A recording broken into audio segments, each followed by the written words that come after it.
Estás escuchando Milenio 3 por Aluca Nanica. Lo que está muy claro, y es que no se puede saber quizá cuál será la cantidad total de reactividad que haya salido, pero sí que está claro que no es ni mucho menos la que se está diciendo en este momento. Hay que analizar y hacer el cálculo lo más preciso posible para saber qué cantidad de reactividad ha salido al medio ambiente, y faltan muchas cosas por analizar. Estos medidores en ningún momento, por su baja significancia radiológica, han tenido ninguna medición, ni han tenido ninguna detección de que pudieran salir partículas, porque no han llegado ni al umbral de medida de estos elementos. Ya.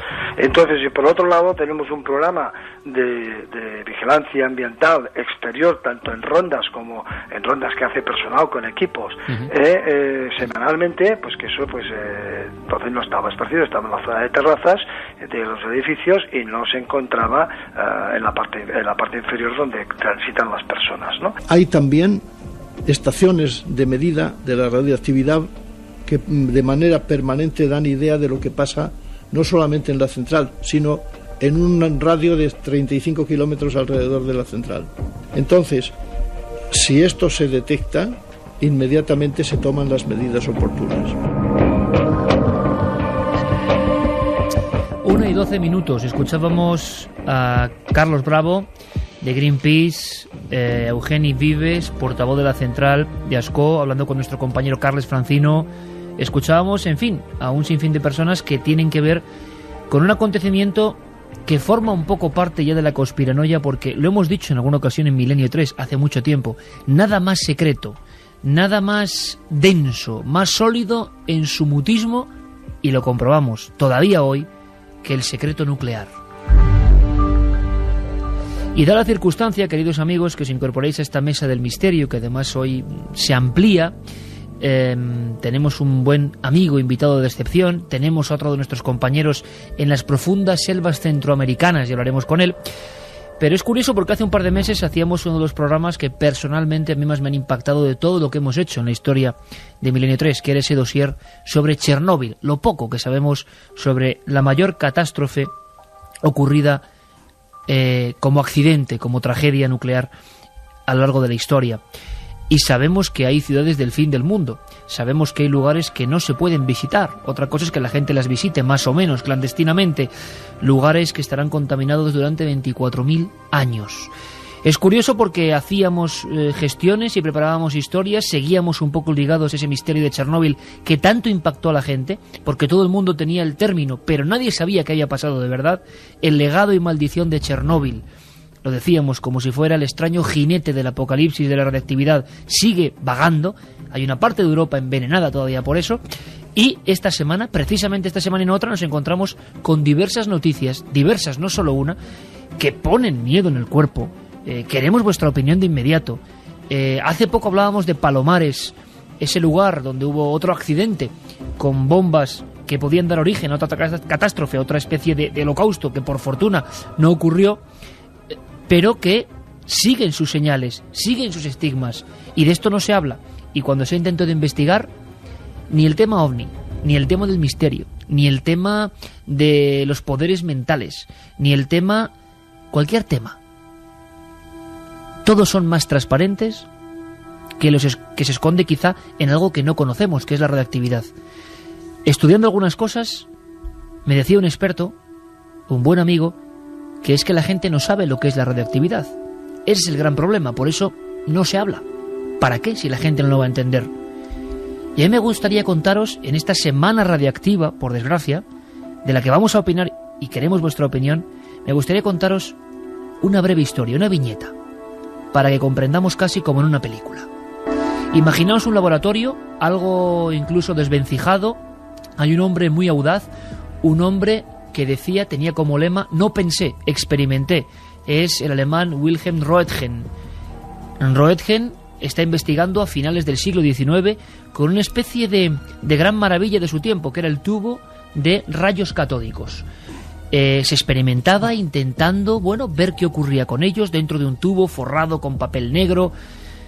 Era como acercarse a la magia de la ciencia. Era un momento en que la ciencia tenía todo casi descubierto. Creíamos que estábamos en la cúspide del conocimiento absoluto. que la naturaleza no guardaba secretos para nosotros. Y aquella noche, 1896, en ese pequeño laboratorio, Röntgen se da cuenta que un pequeño halo de luz se escapa de ese tubo y va contra una placa con varias sustancias que tienen una mesita. Le sorprende, la mira por el rabillo del ojo, no sabía que iba a descubrir un mundo nuevo, un universo nuevo, y pone su mano. Eran valientes estos científicos. Pone su mano en el haz de luz. Lo comprueba varias veces. En unos minutos es el primer ser humano que logra ver vivo su esqueleto, el de su mano, moviéndose, porque ha descubierto una extraña refracción, una extraña energía. Como no sabe cómo definirla, como intuye que ha entrado en un campo completamente nuevo, en una dimensión completamente desconocida, lo llama Wilhelm Röntgen rayos incógnita, o lo que es lo mismo, rayos X.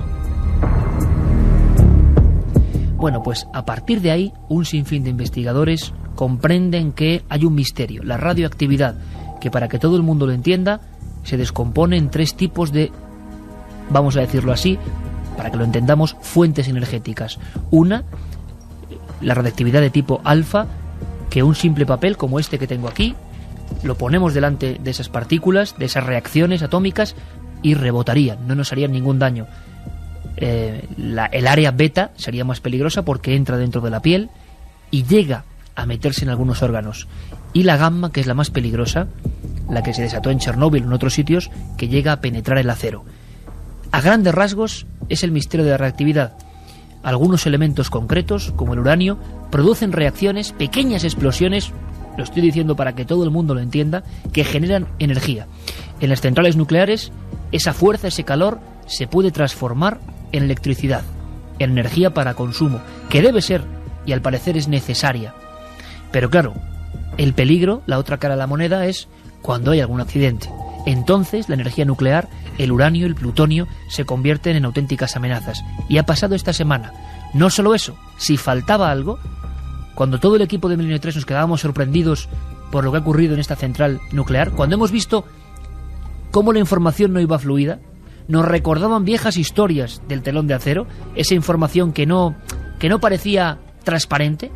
De repente en Madrid, un extraño hallazgo, una historia digna de espías, digna de historia de 007, pero desgraciadamente real, un extraño maletín. Miedo sí, miedo, sobre todo los padres, que se los han llevado rápidamente. Los demás, pues nada. La verdad es que sí, estuvimos a punto de tocarla, no de abrirla, de tocarla. Yo precisamente estuve a punto de tocarla.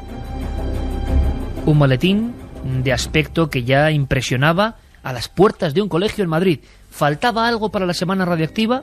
Pues faltaba algo. Palomares, este pueblo de Almería, enero del 66, el choque en pleno aire de 2 aviones que cargaban combustibles, la caída en el cementerio, en el río, en la plaza, de varias bombas con plasma radiactivo. Silencio absoluto, nos lo va a contar Luis Álvarez, que ha estado allí, investigado allí. No pasa nada, no pasa nada.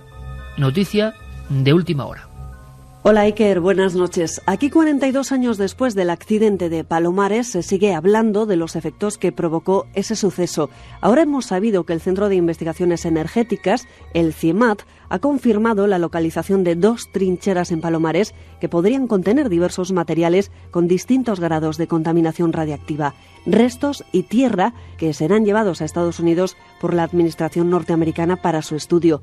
El CIEMAT ha señalado que una inspección por georradar del subsuelo ha permitido identificar 2 trincheras que pudieron ser utilizadas por el ejército del país norteamericano para enterrar restos contaminados por las bombas atómicas caídas en Palomares en 1966. La confirmación del grado de radiación presente en ese terreno no va a llegar de todas formas hasta finales de este año, cuando sean analizados esos materiales, desde vegetales hasta herramientas que podrían haber sido enterrados por el ejército norteamericano. Las 2 zanjas tienen unos 3 metros de profundidad media, aunque en algunos puntos llega a 5, una anchura de 10 metros y 30 de largo. Allí cayó una de las 4 bombas atómicas que se desprendieron a causa de un choque entre 2 aviones del ejército estadounidense.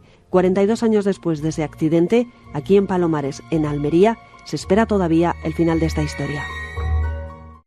1:21, 9 grados, estudio principal, estudio 1 de la cadena SER, como siempre en directo, y además con una música de Noel Calero que nos pone aquí de fondo, pues muy idónea, entre conspiración y ese misterio que que impresiona, que da miedo, que no se entiende. Da la impresión de que el hombre, llegando a los límites de la física, descubre un mundo nuevo y que todavía, pues no acabamos de comprenderlo. Carmen, buenas noches. Buenas madrugadas, Iker. Informaciones de última hora. Queremos la opinión de mucha gente que sabemos que vive en esos entornos, sea Palomares, sea cerca de la maleta radiactiva encontrada en una zona en Leganés, en Madrid, o por ejemplo, evidentemente, en las inmediaciones de la zona de Ascó-Vandellós, que tendrán que opinar, tendrán que decir. Nos gustaría pulsar cómo siente la gente, ¿no?, lo que ha pasado, si realmente hay que fiarse de las fuentes oficiales, de la tranquilidad, o se inquietan, ¿no?, porque de repente ven que se destituyen a personas, que el escape radiactivo de la central había sido hacía unos meses, en fin. En noviembre. Yo llegué a escuchar que las partículas se paraban en la verja, ¿eh? Yo lo he llegado a escuchar, que las partículas radiactivas, como si fueran animalitos, se paraban en la verja. Hombre, claro, si sabes un poco de actividad... Estaban bien entrenadas, de aquí no tenéis que pasar. Pues vamos a dar las dos vías de contacto, porque a lo mejor también nos están escuchando algunos de los padres de una cuarentena de alumnos que visitaron precisamente esa planta nuclear y que ahora tienen que ser investigados y analizados para ver si se han contaminado, porque la visitaron hace escasos días, cuando pues poco después saltaba la noticia de ese escape de radiación, y días antes 40 y tantos alumnos y 3 profesores visitaban esas estancias, o sea que a ver lo que hacen con ellos. 7640, palabra clave milenio, espacio, vuestros mensajes, vuestras opiniones, o milenio3 con número @cadenaser.com. Vamos a hablar de muchas cosas porque nuestro compañero Juan G. Vallejo está en Guatemala y tiene muchas sorpresas. Pero estamos aquí todos y con invitados, como decía, importantes.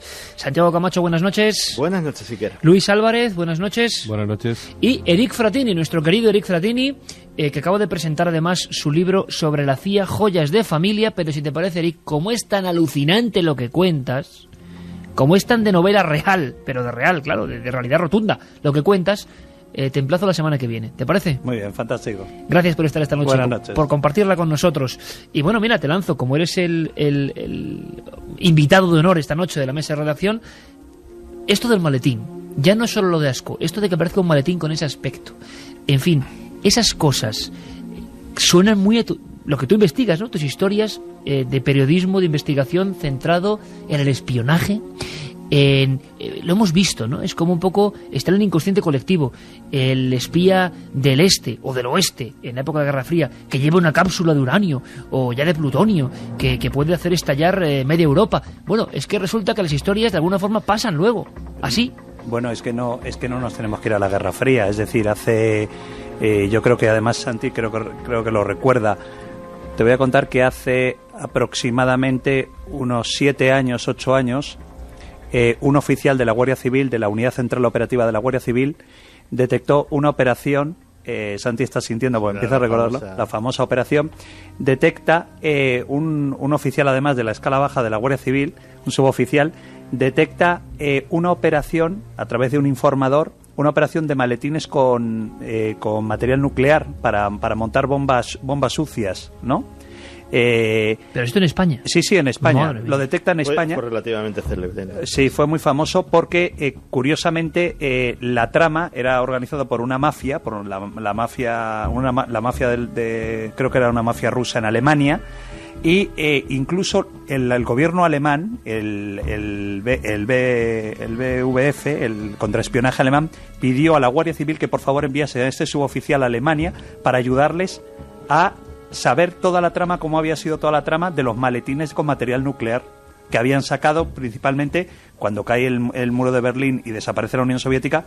Pues este material estuvo circulando y sigue circulando. Da la sensación de que ese momento, la pérdida o la caída del comunismo, hace que un montón de materiales, además, con un alto nivel de investigación, con muchas décadas de estar experimentando, claro, queda... bueno, pues en el aire de alguna forma, ¿no? Queda sin control, que fue lo que pasó con mucho armamento, que fue mucho armamento de alta tecnología. Hay un proceso que en el mundo de las mafias es muy conocido, que es el saqueo de la Unión Soviética. Cuando cae el muro de Berlín, se desmembra la Unión Soviética, hay en todas las repúblicas soviéticas hay destacamentos, divisiones, pues en Georgia, en Uzbekistán, en cualquier sitio de la lejana extensión de la Unión Soviética, que se tiran con importantes arsenales a su disposición meses sin cobrar. Y claro, directamente aquello no hay estadillos de qué contienen esos almacenes, la burocracia no estaba informatizada. Entonces allí llegaron en peregrinación traficantes de armas de todo el planeta.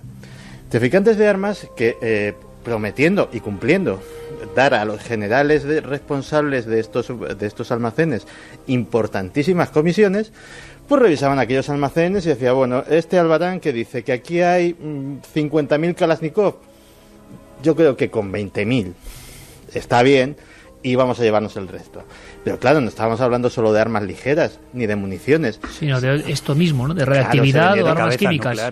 Se vendieron divisiones de tanques enteras, desaparecieron de la Unión Soviética en barcos y fueron a diferentes conflictos, especialmente de África.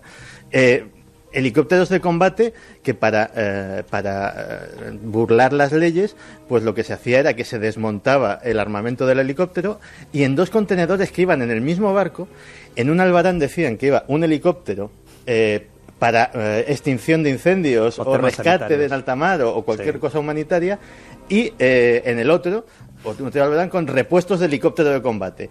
Las 2 cosas juntas, las leyes internacionales prohibían venderlas, pero claro, vendían las 2 cosas por separado, luego en el puerto de origen en 20 minutos se volvían a ensamblar todo y tenías un helicóptero de combate completamente operacional.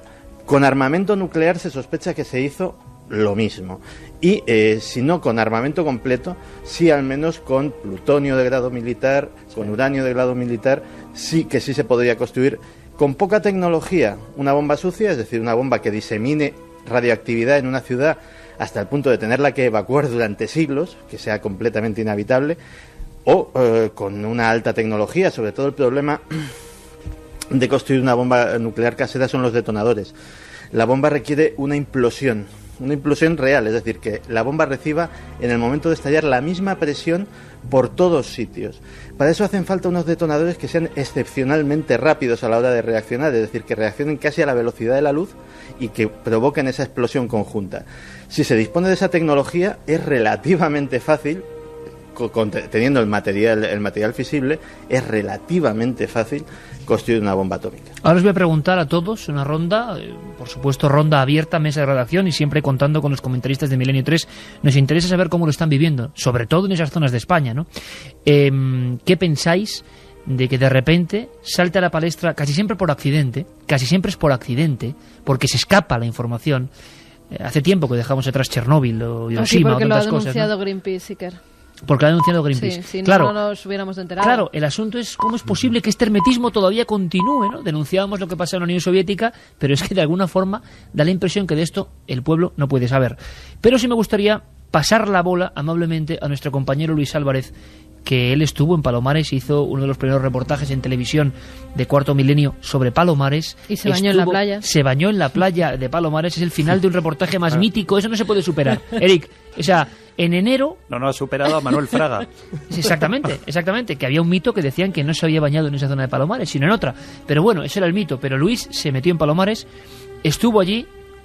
Has visto a nuestros compañeros de Ser Almería, bueno, que hay trincheras con alto nivel de radioactividad todavía, y la sensación que puede recorrer el cuerpo de mucha gente es hasta qué punto con este tema nunca nos acaban de contar toda la verdad. Pues es que yo creo, Iker, que has dicho antes una cosa muy importante, y es que el tema de energía nuclear no se entiende bien, porque es un tema verdaderamente complejo. ¿Cuál es el problema de Palomares? Nosotros tenemos el gran honor, Iker, y el gran orgullo de haber publicado en Cuarto Milenio hace 3 años, al principio de la temporada, justo en creo que fue el segundo capítulo de la primera temporada de nuestro programa, bueno, pues esta información que está siendo publicada ahora. Yo, de hecho, estuve encima de ese campo de 10 por 30 y 3 metros de profundidad, en el que estaban, entre otras cosas, como hablaban en el reportaje, herramientas. Era el campamento Wilson, ¿no? Era mucho más arriba del campamento Wilson. El campamento Wilson estaba justo en la playa de Palomares, y a partir de ahí, con todos aquellos miles de tiendas, estamos hablando de un montón de miles de soldados, buques, submarinos, etcétera. Bueno, pues ese era el centro de operaciones. Ahí es donde se guardaban en miles de barriles que salieron de España, no sabemos muy bien dónde, con material, con arenas radiactivas, ¿vale? Porque es como si hubieran tenido que retirar una capa de tierra de alrededor, pues no, claro, lo que tenía que sabría hacerse calcular, 30 sí. centímetros, no tengo mucha idea, pero así también como matorrales, etcétera. Todos los restos que no llegaron... Había que recogerlo como una alfombra casi, toda esa parte. Claro, porque cuando hay un caso como estos, en el que varias bombas nucleares se abren y el material radioactivo queda en el aire, porque son los iniciadores los que un poco liberan esa carga atómica. En general, es decir, no pudo pasar nada en Palomares si no hubiera sucedido nada, porque que estalle una bomba atómica es muy complicado si no está ensamblada o si no está perfectamente, no sé, sería como en el momento justo de ser detonada. En cualquier caso, lo que encontramos en esa fosa, ya digo que ya se sabía, lo sabían los vecinos. Nosotros hablamos con una de las alcaldesas socialistas en el momento, en los años 80, que se llamaba Antonia Flores, y ella nos confirmaba, estamos encima de una de esas zanjas. Pero también hay que hablar de otra cosa. ¿Por qué ahora hay un interés por remover todo esto, que en realidad tampoco generaba ningún problema? Quizás sí por las lluvias torrenciales que pueden remover terrenos y llevar al mar toda esa cantidad de metales pesados que, si entran dentro de la cadena trófica de los peces, puede ser peligroso. Luis, parece que un simple cambio de aire maneja esa radioactividad, esa especie de poder invisible, y lo aloja en otros lugares. Claro, es que es un poco chapuza a lo mejor haberlo dejado así. Deberían de haberlo dejado en contenedores metálicos, ya que se queda ahí como cementerio, haberlo hecho así. Pero ¿qué sucede? Bueno, pues que ahora se quiere construir en Palomares. Nos decía, de hecho, el alcalde, por favor, tratad de este tema con mucha sensibilidad, porque hay varias cosas en juego. La primera, la exportación de frutas, verduras, que, bueno, pues se están trabajando en la zona, y sobre todo el poder edificar encima. Y hay colonias de alemanes allí funcionando, y yo creo que es demasiado alertar a la población sobre lo que sucede allí. De verdad que no hay un peligro tan grave como la gente realmente piensa. Lo que pasa es que muchas veces, Luis, está claro, pero lo que muchas veces eso de tratar con sensibilidad está muy bien, pero cuando ves que luego el peligro... Es que eso pasaba, mencionando lo de Chernóbil, ¿no? Sobre el tema sobre el que estamos trabajando, el asunto es que durante 2 días enteros una población de 70.000 personas, que es Pripyat, de la que hablamos, que no se podrá habitar mínimo durante los próximos 8 siglos, seguramente hasta los próximos 24.000 años, y no quieren decir nada por el miedo al pánico, ¿no? Claro, cuando el miedo al pánico justifica la información de la verdad... Lo que pasa que, déjame decirte, yo siempre he pensado con esto, yo soy, creo que como el 99% de la población mundial, ya no solamente de España, que soy un totalmente... No entiendo absolutamente nada de la energía nuclear. No, casi nadie. Pero siempre me ha llamado mucho la atención, déjame que te diga, principalmente a Luis, me ha llamado mucho la atención que en España exista un organismo que se llame Consejo de Seguridad Nuclear. Claro. Es decir, no existe un Consejo de Seguridad de Energía Eléctrica o un Consejo de Seguridad de Energía Hidráulica. Hay un Consejo de Seguridad de Energía Nuclear. Y luego yo creo también que somos una generación, los españoles también incluido, que estamos muy supeditados por esos documentales que nos llegaban de las manifestaciones contra los aviones, no sé si las recordáis, contra los aviones que llegaban con bombas nucleares a las bases aéreas en Inglaterra. Entonces la gente se agarraba a las rejas para protestar por la energía nuclear. Entonces, claro, estamos todos supeditados por ese miedo a la energía nuclear, que claro, nadie nos ha explicado bien exactamente qué es la energía nuclear, ese desconocimiento, y luego que exista para mí un organismo tan misterioso que se llama Consejo de Seguridad Nuclear, que es un organismo del Ministerio, creo que depende del Ministerio de Industria, que el director general lo nombra el ministro de Industria, pero que luego suceden cosas como lo que ha sucedido hace poco en España, y los españoles nos enteramos no sé cuántas semanas después de que sí, de que hubo una fuga, pero bueno, que no nos tenemos que preocupar porque era tan pequeña que los sistemas de seguridad nos saltaron. Pues 4 meses después, y no eran tan pequeños, porque en principio dicen que es de grado 1 el peligro que hay, y ahora ya, a partir de una reunión que hacen el 9 de abril, recordemos que esto ocurre el 26 de noviembre, y el 9 de abril por primera vez hacen la reunión. Dicen que, bueno, que es verdad que a lo mejor hay nivel 2, pero que tampoco pasa nada. Sí, pero es una sensación de inseguridad. Una cosa importante, por un lado parece ser, ahora os hago la pregunta de por qué opináis de este secretismo, ¿no? Que yo me sorprende, porque fijaos qué bucle curioso, ¿no?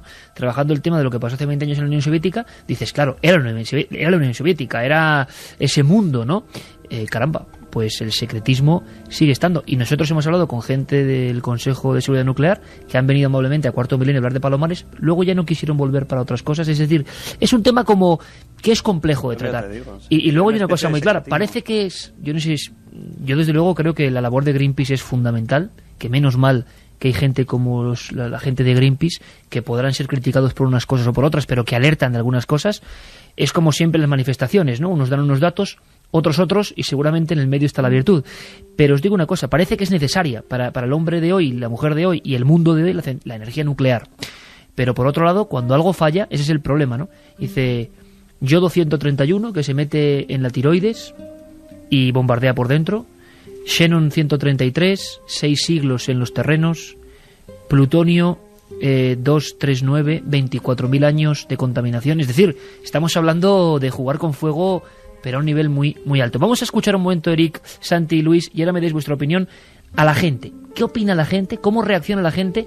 Porque son 3 puntos de España, fijaos qué curioso, Almería, Madrid y Tarragona, bueno, hiladas con un tema que no es agradable. Nos dice, por ejemplo, Pedro Mix, que en Madrid funcionó un reactor nuclear en los años 70 en la dehesa de la Villa, que era de la Junta de Energía Nuclear. Y hubo un escape muy célebre. El Codal 1 tuvo un escape, sí. Nos dice también Juan que los rayos X no son radioactivos, emiten radiación electromagnética que no tiene nada que ver con la radioactividad. Bueno, pero Roentgen se considera con ese hallazgo que yo he contado a modo de viñeta, lo decía muy sencillamente, el padre del mundo de la radioactividad, que luego perfeccionarán Becquerel, Marie Curie y tantos otros. Tengo declaraciones del último superviviente del escuadrón de helicópteros que sellaron el núcleo de la central de Chernóbil y es apasionante. Soy ingeniero y opino que el futuro del equilibrio ecológico depende de la energía nuclear. Simpatizo con ustedes, pero hacen mal en demonizar dicha energía. Y luego esa batalla, permitidme, tan a favor y en contra, que cualquiera que se posicione parece que queda mal, ¿no? Es que no nos posicionamos, informamos, para nada. Que es lo que hay que hacer. Cuando ocurre una cosa de estas, lo primero que se tendría que hacer es informar, ¿no? Para que la gente, si acaso hubiera algún problema, pues lo primero es proteger a las personas y no vender tomates o exportar frutas, por ejemplo. Vamos a hacer la batería rápida de algunos mensajes y opináis. La radioactividad es lo que más miedo me da. No vivo cerca de ninguna central, pero desconfío de las informaciones de tranquilidad que nos dan. Justo una semana antes de la fuga, en Ascó, estuve en la central nuclear de Cofrentes y nos aseguraron que las fugas ya no podían ocurrir, nos dice Luis desde Valencia. Hola amigos, somos Israel y Diana, vecinos de Móstoles. El maletín fue robado de aquí y nos gustaría saber qué pintaba un maletín radioactivo en Móstoles. Pues al parecer fue robado de una furgoneta que era la que transportaba ese maletín. Atención, porque Luis tiene información confidencial, ¿eh? Ya, pero ¿quién se deja dentro de una furgoneta que pueden robar fácilmente un maletín con radioactividad? Es lo que yo me pregunto, ¿y por qué? Hola, soy Jessie de Lorca. Yo he estado pescando en Palomares y nunca he notado nada raro, salvo que, como en todas las playas, no hay pescado. ¿Por qué será? ¿Habrá algo raro allí? Hombre, la radioactividad no huele, no se ve. Por eso la gente, cuando tenía problemas, decía, si no pasa nada. Claro, el mundo sigue igual. Es el problema de lo invisible, ¿no? Inma desde Salamanca nos dice que el año pasado tuvieron que investigar la aparición de uranio fuera de la nave de fabricación en Juzbado, un pueblo de aquí. Amigos, yo soy de Greenpeace y creo que tenían que cerrar todas las centrales nucleares de España como hicieron con Zorita, nos dice Puri desde Castronuevo. En el 1994 pillaron a un español con material nuclear en Múnich. A todos los españoles nos sometieron a un exhaustivo análisis del equipaje, nos decía Gracia. Y que aquí también vivimos asustados y desinformados a pocos metros del peligro de la base de submarinos nucleares de Gibraltar, nos lo decía Paco desde la línea de la Concepción. Aquí responsable le han robado el maletín amarillo, nos dice Ana. Pues no imaginaba yo que el 7640 y el milenio3@cadenaser.com iban a ser tan radioactivos en el buen sentido, porque a la gente le interesa y a la gente le inquieta. Mira, Iker, sobre lo de Palomares nos dice Antonio desde Ronda que su abuelo vio cómo caían los aviones y cómo explotaban y su abuelo estaba haciendo maniobras en la mili. Y también una persona que vive a 1 kilómetro de esas trincheras y que nadie nos ha informado cómo realizan los supuestos trabajos de descontaminación. Luis, teníamos información, de tus fuentes confidenciales sobre el maletín. Sí, lo del maletín yo creo que también es que, claro, es decir, se está viendo en el 7640 qué es lo que sucede. Hablábamos de un principio, vuelvo a recalcar que de este tema no hay información porque la gente conoce porque es muy difícil de entender. Hablamos de radiación, es una amenaza invisible y por lo tanto podemos estar siendo radiados y no saberlo.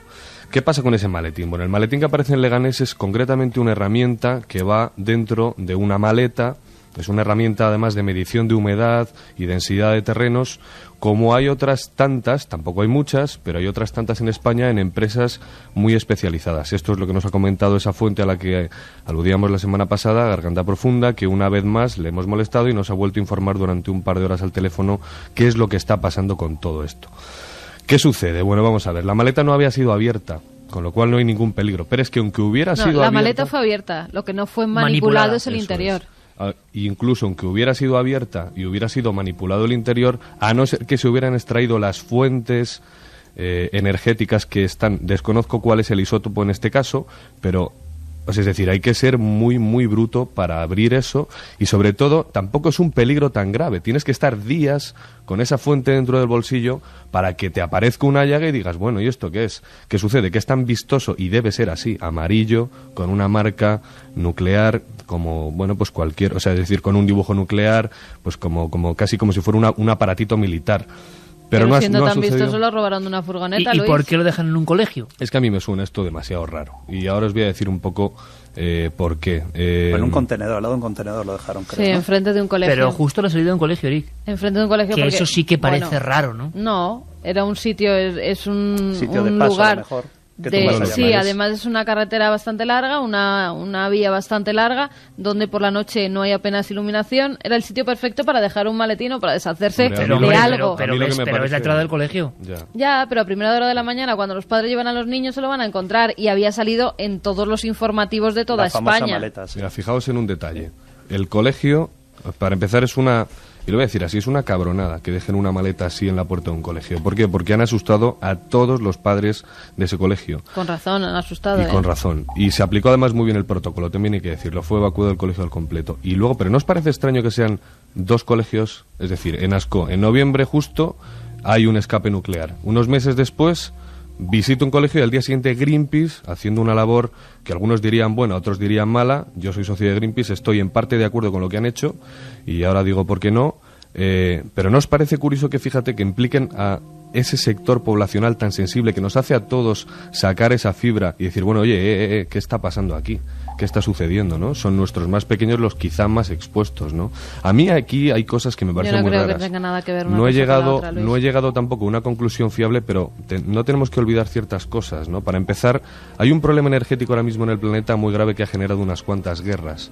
Europa dice lo siguiente con respecto al tema de la energía nuclear, y es que ellos reconocen las bondades de la energía nuclear porque significa una garantía en el suministro energético para Europa en los próximos años, porque Europa no tiene ni gas ni petróleo, y estamos a merced de Rusia, de Argelia, incluso de Venezuela, y recordaremos las palabras del rey quizá desacertadas en aquella reunión que nos puso casi al límite diciendo, oye, que nos van a cortar el grifo con Repsol.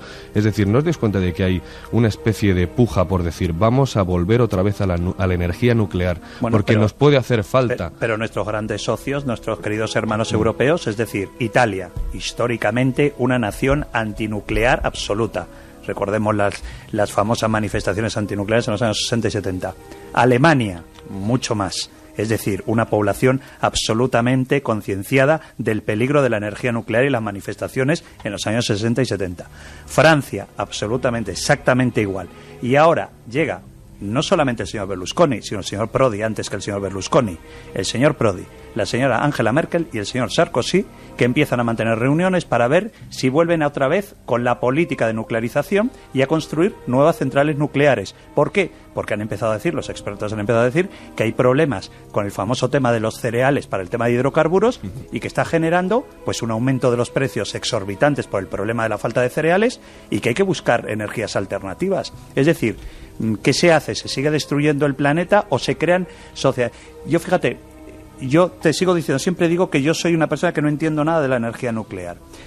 Pero yo, y de esta forma también contesto a esta persona, a este oyente, que tan amablemente ha dicho que estamos demonizando, que no demonicemos la energía nuclear. Es decir, yo todo periodista tenemos una base lógica de nuestro trabajo, y es, si tú, un organismo público como es el Consejo de Seguridad Nuclear, esconde durante 3 meses que ha habido una fuga, es decir, es que tiene algo que esconder. Ya, si no, ¿por qué no lo dice? Es decir, pero te digo una cosa, Luis, tanto a favor, es decir, que digan, oye, ha habido una fuga que la población esté tranquila, pero al día siguiente. Porque da mucho miedo el no conocer qué es la radiactividad, porque no se ve, no hay fuego, no hay disparos. ¿Y qué pasa? Exactamente, que cuando nosotros, los medios de comunicación, sacamos la foto de la maleta amarilla, sacamos las noticias de que hubo una fuga a través de una filtración de una garganta profunda como la tuya, y que de repente sale la noticia 3 meses después, decimos, caray, ¿por qué no nos informan? ¿Por qué no informan a la población? Porque claro, hay que pensar, es que no el tema de la maleta, que al fin y al cabo no tenía ningún problema. El ASCO lo estuvo un colegio entero visitando las instalaciones de ASCO. Yo no dudo tienen que ser los niños analizados para ver si tienen radiactividad o no. Es decir, ¿por qué no se ha avisado? Yo por la fuente que he estado consultando, de verdad que, o sea, es decir, yo también me tengo que fiar de sus palabras. Yo considero que es una persona muy responsable y además me proporcionó otro contacto con el que también estuve hablando, que estaba directamente vinculado con esa central nuclear, y nos hemos saltado todo el protocolo, toda la cadena de información, y bueno, hemos recibido la información puntual. Quizá ¿por qué no se dijo antes? ¿Por qué no se dijo antes? Quizá pueda sonar irresponsable. Yo creo que no. ¿Por qué? Por eso que hablábamos antes. En España la energía nuclear, y especialmente aquí, es un tabú, como en el resto de Europa. Pero en el resto del mundo también. Pero así hace que le cojamos más miedo, claro, Luis, ocultando la información. Esa premisa es exactamente la misma, Luis, exactamente la misma, que hace que cuando haya un cataclismo de verdad, o sea, cuando en Chernóbil el núcleo se queda al aire, claro, esto es nada, cuando en Chernóbil el núcleo se queda al aire, emitiendo 10 días sin parar al núcleo, tienen que ser los operarios de una central nuclear en Suecia quienes informan de que algo pasa. Se creen que el Reino Unido ha tenido un ataque nuclear, ni más ni menos, por la dirección de los vientos, y se dan cuenta que es la Unión Soviética. Llaman y no sabemos nada. Seguro que no saben nada, los vientos indican esta central cerca de Kiev, no sabemos nada. El argumento siempre es no alertar a la población, pero eso tiene un doble filo muy peligroso. Pero esta misma política se siguió en España con el famoso submarino británico de la Royal Navy, que estuvo anclado y reparándose, que era un submarino nuclear, y que dijeron que era porque tenían un problema de la quilla, que no podían navegar bien, un problema del timón, y resultó que luego, a través de los medios de comunicación, de un periódico de Cádiz, creo que fue el Diario de Cádiz o el Diario de Jerez, se descubrió de que, bueno, que resulta que es que habían tenido un problema con el reactor nuclear del submarino y lo teníamos en Gibraltar. Entonces fue cuando hubo una protesta del gobierno español a decirles a los británicos que por favor que se llevasen el submarino, el dichoso submarino. Pero es decir, yo creo que el miedo lo generan las propias... Exactamente, el oscurantismo, no los medios de comunicación, como dice este señor. Me no lo gustaría demonizamos. Terminar con lo que estaba comentando antes para hacer una especie de opinión, o para por lo menos que todo el mundo comprenda qué es lo que sucede aquí.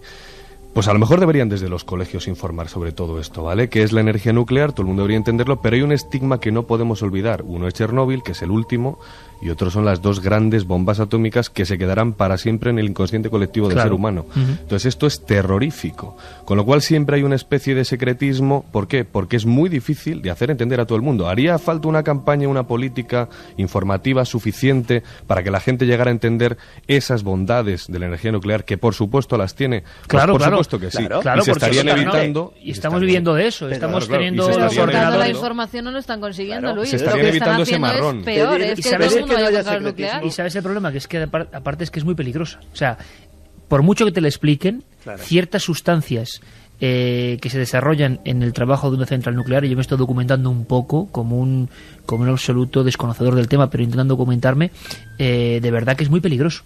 Las sustancias que ocurren en el proceso de fusión de un núcleo, de una central nuclear, si se concentran o con el agua o con el aire, son muy peligrosas para el modo de vida. Es como el confín, decíamos, de la física, y son como estallidos de una energía que es incompatible a veces con nuestro cuerpo. Así como la radioterapia te permite quitar células muertas en ocasiones, en dosis muy altas te mata.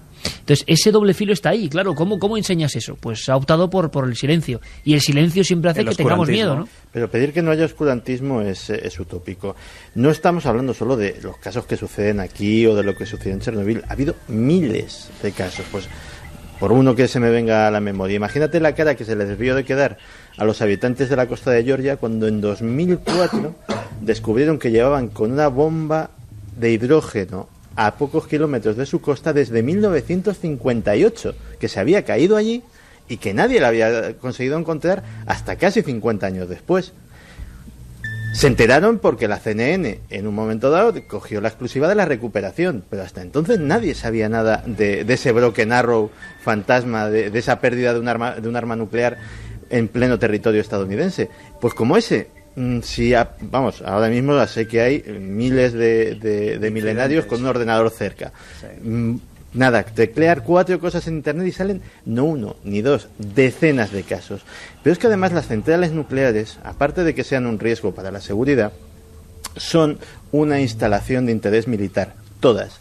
No solo como posibles blancos, sino porque el residuo del funcionamiento de muchas centrales nucleares es plutonio de grado militar que se puede usar perfectamente para hacer bombas atómicas.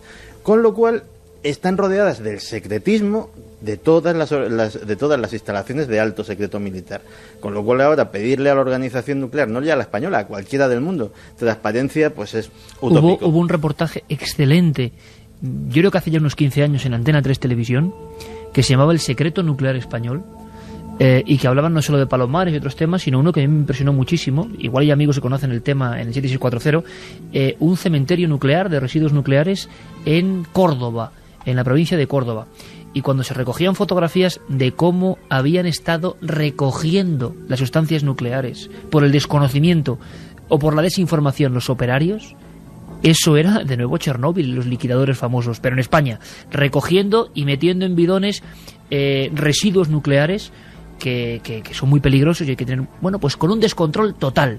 Entonces, claro, a mí la sensación que se me queda, imagino que hemos mejorado mucho, Eric, Santi, Luis, Carmen, pero me da la sensación de que el tratar, bueno, como meros números al pueblo llano sigue siendo una conducta, ¿no? Como que ciertas informaciones solo pueden estar en ciertas esferas del poder y si nos enteramos es porque hay un error. Porque hay un error. O un error, o porque los medios de comunicación lo demonizamos entre comillas y lo sacamos en la portada. Menos mal. Sí, por este señor, por este oyente, este querido oyente que a esta hora está escuchándonos, debería darnos las gracias de que demonicemos la energía nuclear, porque gracias a eso muchos padres se han enterado, por ejemplo, de que una maleta amarilla estaba circulando y lo han encontrado porque hace semanas se ha sacado la foto de la maleta y que tenga cuidado la población. Pues eso mismo hay que hacerlo con la energía nuclear, con ASCO. Si hay una fuga, caray, que salga una autoridad del Consejo de Seguridad Nuclear y que diga, hemos tenido una fuga en ASCO, no es problemático, hay no sé qué, vamos a enviar médicos, absolutamente ningún problema, y eso calma a la población. Si tú lo escondes y lo metes debajo... No sé si calma, Eric, es lo malo, que nadie creería ya las palabras. Claro, es que ese es el problema del Consejo de Seguridad Nuclear, por eso han tenido una buena decisión cuando han cesado y le han echado a patadas al director y al jefe de seguridad. Es decir, yo creo principalmente ese oscurantismo que tiene, y ese miedo y ese desconocimiento también de la población, donde me incluyo, por supuesto, porque no tengo absolutamente ni idea, es lo que hace que desconfiemos. Cuando las autoridades de energía nuclear empiezan a explicar a la gente que no hay ningún problema, que son instalaciones necesarias para... Quizá el problema, Eric, es que sí que hay problema. Bueno, claro, es que le acaba de demostrar ASCO que hay un problema. Ya a estas alturas no nos creeríamos a ninguno. Claro, vamos con los mensajes, Carmen, vamos con los mensajes. Solo leerte los últimos titulares que han salido de los casos. Estados Unidos retirará 1.000 metros cúbicos de tierras contaminadas de Palomares. Ahí es nada. Sí. También se dice que el Consejo de Seguridad Nacional abre expediente a la planta y le acusa de ocultar información y de un control deficiente del material radioactivo. Claro, suena eso a película de espías de la Guerra Fría, pero que ha pasado mucho tiempo, que estamos en el 2008, ¿no? Por su parte, ASCO encargará un estudio independiente para conocer las causas de la fuga. A 4 meses vista, ¿no? A 3, por lo que yo creo son 3 meses vista. Desde el 26 de noviembre. Se llama MORT, no va a ser a partir de ahora, encima. Todos calvos, pero te digo que es que cuando se produce la fuga es el 26 de noviembre. Y nadie sabe nada. Nadie sabe nada. Y todos calvos, ¿eh? En 2 años no vamos a tener que esperar 25 siglos. Si fuera por el pelo, pues bueno, pero hay otras cosas que matan a la gente. Sí. Luis desde Alicante nos dice, ¿podríais explicar qué es la energía nuclear y por qué contamina tanto? Pues tendríamos que estar muchos programas, ¿no? Sí. Pero volvemos a lo mismo, nadie lo explica. Buenas noches, Juan Carlos de Valencia. ¿Por qué en vez de producir más energía nos proponemos gastar menos y ahorrar esta energía? Podríamos decir muy brevemente, pero como antes, pero luego me dicen que lo digo tan simple que se descubre que hay ciertos elementos de la naturaleza, ciertos elementos que tienen unas propiedades internas, por ejemplo el uranio, un material que se llama plecbenda, que de ahí se saca el uranio, el radio, es decir, materiales que tienen, vamos a explicarlo muy sencillo, el poder tremendo de concentrar grandes cantidades de energía, y en la central nuclear se transforma esa energía en un proceso de calor que va a unas turbinas que lo logran derivar hacia la electricidad, que es la que todos usamos. Más o menos, que no venga ahora, o si quiere que venga, claro, diciéndome que lo he hecho, pero más o menos. Soy licenciado en ambientales y socio de Greenpeace. Sumando el coste total de la vida de los desechos, entre comillas, nucleares, os aseguro que no es viable económicamente. Otra socia de Greenpeace que nos dice que le gustaría que las centrales nucleares desaparezcan, pero que reconoce que en la actualidad no tenemos una fuente de energía Claro, porque mejor. ese es el dilema, que es que parece nadie duda que es necesaria. Y yo estoy en desacuerdo con lo que han dicho los de Greenpeace, porque no es así, ¿eh? Y antes decía que tiene su cara amable y su cara negativa, ¿no? Yo creo que hemos expuesto bastante claro aquí ciertos puntos, ¿no? Y antes de cerrar, Iker, cuando acabe Carmen, me gustaría contar una cosa, y yo creo que es apelar a la conciencia humana de todos los que nos escuchan, y ojalá llegáramos a todo el mundo para poder contarlo así, pero bueno, vamos a dejar que Carmen termine porque la he cortado. Desde Cuevas de Almanzora, población a la que pertenece Palomares, comentaros que solo existen revisiones para los residentes de esa pedanía y que tendría que ser para todos. Claro. Una tecnología tan peligrosa en manos de una persona es un riesgo que no podemos permitirnos, por muy beneficiosa que sea. Yo soy Álvaro y vivo en Castellón, rodeado de las 3 centrales nucleares de España. Me da mucho respeto este tema y realmente estoy asustado. Yo trabajo con una maleta de esas todos los días y no tiene ningún peligro. Tiene 2 fuentes, una de cesio 137 y otra de americio encapsuladas. La energía nuclear es lo peor que puede haber, por culpa de eso muere mucha gente de enfermedades. Debían de cerrar las nucleares, nos dice María desde Badajoz. Mesa de lujo y un tema interesantísimo. Los misterios de la política no son menos inquietantes que los sobrenaturales, o quizá más. Abrazos, No, Carlos. son desde mucho Madrid. más, seguro. Más oscuras. La energía nuclear es el futuro, menos miedo y más progreso. Una amiga desde Málaga. Muy interesante también. Yo trabajo con radiactividad, es un tipo de prueba que se realizan a las soldaduras de los tubos y he visto radiar a la gente que pasaba por la calle en ese momento. A ver, Luis, ¿qué querías decirnos en minuto y medio? Pues hay que apelar a la responsabilidad humana. ¿Por qué? Porque el tema nuclear sí que tiene esas bondades de las que habla la Unión Europea y los grandes defensores. ¿Qué sucede? Que en el mundo tenemos un problema muy grave, y es que, entre otros, Irán quiere utilizar ese material para quién sabe qué. Por tanto, ¿cuál es el problema? Bueno, pues que de una barra de uranio se pueden hacer muchas cosas. Al enriquecerlo se puede hacer desde una bomba atómica o se puede dar luz a toda una ciudad. Entonces, ese es el problema, que no somos responsables y que hoy día este debate empiece y acaba en el sentido de que quizá deberíamos de ser mucho más responsables y empezar a plantearnos que si no quisiéramos destruir al que tenemos enfrente, esto no sería un problema.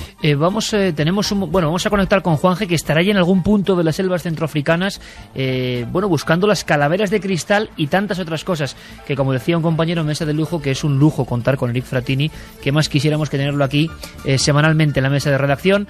Y me gustaría dejar esta primera hora con una frase célebre de Marie Curie, al que todo el mundo recuerda, ¿no? A quien todo el mundo recuerda. Poco antes de morir, 67 años, con la médula hecha una absoluta podredumbre, iba a decir, por la radiactividad. Ella dijo: esto que me pasa es por culpa de esta energía que en parte he descubierto. Y dijo: dejar todo esto en manos criminales puede ser una gran amenaza para los próximos siglos. Y quizá no se equivocaba. Seguimos en la mesa de redacción.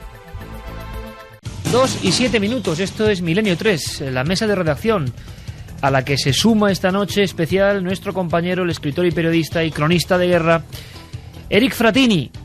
Aparte, por supuesto, Santiago Camacho, Luis Álvarez, nuestro compañero Carlos Largo, Noel Calero, en las músicas y en los mandos de esta nave, y Carmen, que me comentabas que había levantado mucha expectación esta primera hora, que a veces tenemos cierto miedo, porque son temas, lo sabemos, que no son los clásicos del misterio, pero para nosotros es misterio y tenemos que estar informados. Y desde luego ha reaccionado de inmediato el 7640, ¿eh? La verdad es que sí, que las vías de contacto se han puesto todas pues casi quemándose, no sé si con energía nuclear o no, a favor y en contra, porque ha habido de los dos, y de los dos hemos leído tanto la gente que las defiende y sigue la gente que dice que por favor se acabe ya de una vez con ellas. ¿Quieres que siga con alguno de los mensajes? Venga, vamos a repetir las vías de contacto: milenio3 con número @cadenaser.com y 7640, palabra clave milenio, espacio y vuestros mensajes. Sobre el famoso maletín nos decían que es un aparato para comprobar el compactado, que no es peligroso. Yo me pregunto, si no es peligroso, ¿por qué informan en todos los telediarios diciendo que no se manipule? Hombre, el cesio 137, como cojas la cápsula y te lo bebas, es peligroso, sí. Bueno, pero quien lo ha robado no sabía lo que llevaba adentro, ¿no? Con lo cual podía hacer cualquier locura. Pues lo que yo he dicho antes, que si te tiras una semana con eso en el bolsillo, pues tal, pero es que también... Tienes un agujero tipo en el bolsillo y en la pierna. Sí, te lo tiras a la alcantarilla. Garoña es la central nuclear. Por cierto, que en ese reportaje del secreto nuclear español que antes he citado, se hablaba, ¿verdad, Santiago?, de ese proceso en España extrañísimo del que no se informó a la opinión pública. Escuchad lo que os voy a decir, y cada uno, como siempre, luego que sigue investigando, porque parece que hubo una descarga de material radiactivo al alcantarillado de Madrid. Alcantarillado de Madrid, concretamente el de la ciudad universitaria.